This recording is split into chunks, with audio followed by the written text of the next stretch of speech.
Hello guys, তোমরা সবাই কেমন আছো? আশা করছি ভালো আছো। পায়েলিস ব্লগে তোমাদের অনেক অনেক স্বাগত জানাই। আজ তোমাদের একটা আমার জীবনের সত্যি ঘটনা জানাতে চাই। তার আগে বলে দিই আজ সারাদিন কি করলাম। কাল থেকে মেয়ের খুব জ্বর, সর্দি, কাশি। তো এখন যাচ্ছি মেয়েকে নিয়ে ডাক্তারের কাছে।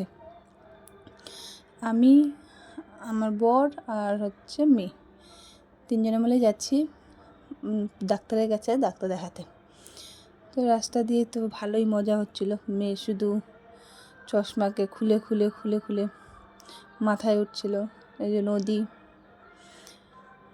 নদী আছে, এটা নদী পার হয়ে ব্রিজের উপর দিয়ে যাচ্ছি। ডাক্তারের কাছে পৌঁছে গিয়ে তো মেয়ে তো বদমাশি করছিল, তোমরা দেখতেই পাবা সবাই।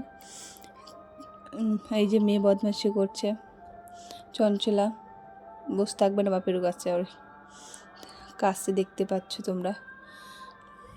ডাক্তার দেখানো হয়ে গেল। ডাক্তার দেখিয়ে ওষুধপত্র নিয়ে আমরা বাড়ি চলে আসলাম। বাড়ি এসে মেয়েকে স্নান করালাম। স্নান করিয়ে নিয়ে এবার খাওয়াতে বসছি। মেয়েকে খাওয়াতে খুবই ঝামেলা হয়, হ্যাঁ, খুবই ঝামেলা। তোমরা দেখতে পাবে যে এত কষ্ট করে খাওয়াই, সেটা ফের এক হাত দিয়ে আমাকে খাওয়াতে হয়। সেটার কথা বলবো, একটু পরে বলবো। তো হাত দিয়ে খাওয়াতে খুব কষ্ট হয়, মেয়ে খেতে চায় না। তো যেমন তেমন করে খাইয়ে দাইয়ে ওষুধপত্র খাওয়ালাম। যেমন করে পারি করে খাওয়ালাম। তো যেটা বলতে চাইছি, যে মেয়েটাকে দেখছো, সেই মেয়েটা হওয়ার 10 দিন পর আমার ব্রেন স্ট্রোক হয়। ব্রেন স্ট্রোক হয়ে একদিকটা মানে ডান দিকটা পুরো প্যারালাইজ হয়ে যায়, যে কারণে আমার ডান দিকটায় পুরোটা কাজ করা বন্ধ হয়ে যায়। তো ডাক্তার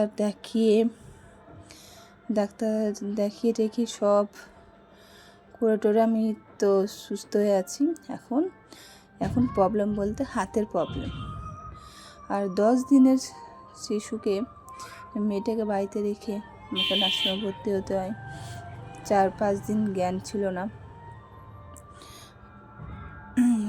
কম কষ্ট হয় না এক হাত নিয়ে। যাদের এক হাত দিয়ে সব কিছু করতে হয় তারা জানে যে কতটা কষ্ট লাগে। সেজন্য তোমার দাদা ভাই অনেক আমার সাহায্য করে, আমার মা, আমার ভাই সবাই সাহায্য করে। আমি মার বাড়িতে থাকি, এই কারণে মার বাড়িতে থাকি। আমার মা আমাকে যেতে দেয় না, কারণ এক হাত নিয়ে ছেলেকে সামলানো, আর একটা বড় ছেলে আছে, ওকে দেখা, ছোটো মেয়েকে দেখা, সেটা তো সম্ভব হবে না। সেই জন্য আমি আমার মার বাড়িতে থাকি।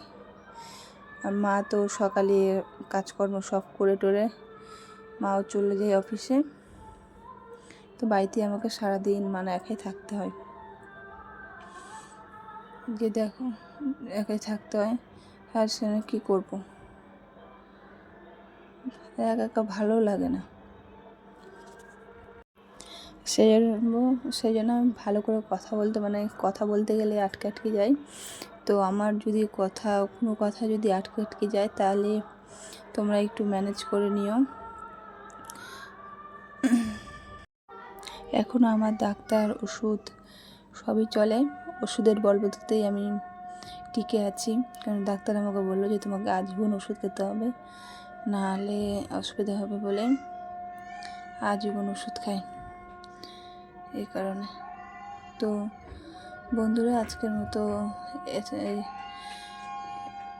তোমাদের যদি ভিডিওটা ভালো লেগে থাকে তো একটা লাইক, কমেন্ট, শেয়ার করে দিও প্লিজ। আর সাবস্ক্রাইব করতে ভুলো না প্লিজ। বন্ধুরা, আমাকে তোমাদের বন্ধু করে তুলো, তোমাদের আমার মতো একটা বন্ধু বানিও আমাকে।